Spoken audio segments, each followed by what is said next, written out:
Hi y'all.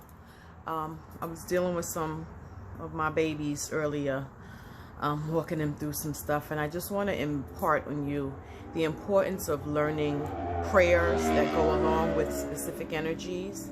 If you have initiatory energies like Palo or Orisha, even the 21 divisions, each energy has a specific prayer, a group of prayers that go along with them that give you an explanation of a lot of the stuff that they are able to do for you. People get these energies, get these initiations, figure out who's in their spiritual court, and they don't leave with any information on how to communicate with said energy. They don't leave with the language. Remember that 90% of what we do is incantation and invocation from the mouth. Anytime you see any services or anything being conducted, there's always someone that knows the language. They know the songs. They know how to speak to the particular energy. You guys have got to learn that. Your elders, whoever gave you, whoever notified you of, whoever, whatever, they should have given you some information in order for you to get a better connection with said energy. If you are not 100% intuitive, where you hear and see and speak directly to your own guides.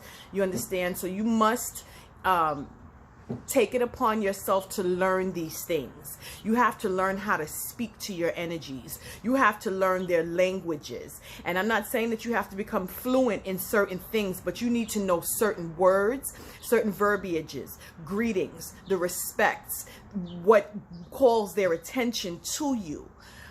That is going to help you a lot in your walks. If you're getting divinations and you're getting readings and you're going to all these different people and you still don't know who's in your court and you still don't know their names and you still don't know why they're here and you don't know, you gotta know this stuff. You cannot think that you are going to go but so far in this if you haven't taken the time to get to know this particular energy. You do it with a loved one, right? You do it with someone that you're trying to be in a relationship with. You have got to speak their language. You have got to know their language, and then you have got to know what it is that they are capable of doing and what it is that they are here to help you do in your walk, in your life right now. It'll start off with one thing and then over time it grows, but time is what it takes. Discipline is what it takes. Repetition is what it takes. You have got to learn these things.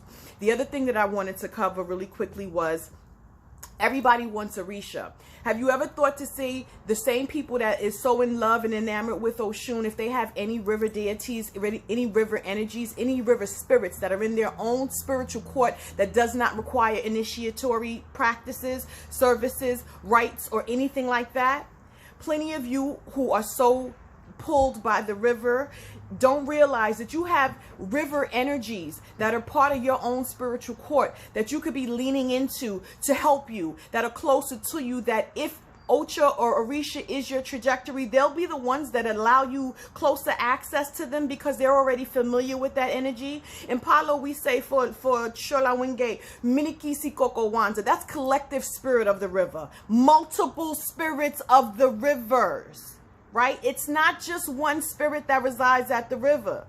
Depending on the path and the trajectory and the tradition that you follow, multiple, right? Leaving tradition alone for a second and just going with what's in your own spiritual court, multiple. So you need to know who, what, when, why, and how all the time. I say that because that is your saving grace. That is your protection. That's going with what's closest to you. That's easier for you to access. That's better communication.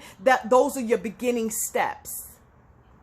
Don't leap across the work to try to get to the gold bars. There are traps set up for you that way. We don't want to fall into traps by stepping and tripping over our own feet and not being obedient to spirit to say everything requires steps. Everything requires your energy. Everything requires for you to be taking the steps now, but there's a long road ahead of you. So bit by bit, step by step, just don't stand still. Learn the whys, learn the whos, learn the wheres, learn them. Relationships must be nurtured. And this is part of nurturing those relationships. If you pay any attention to anyone, to give them enough time and enough energy, just like you want your man or your woman or your loved one or your mate to do in order to get to know you, it is no different with spirit. You must know us. Don't ask me for shit if you don't know me.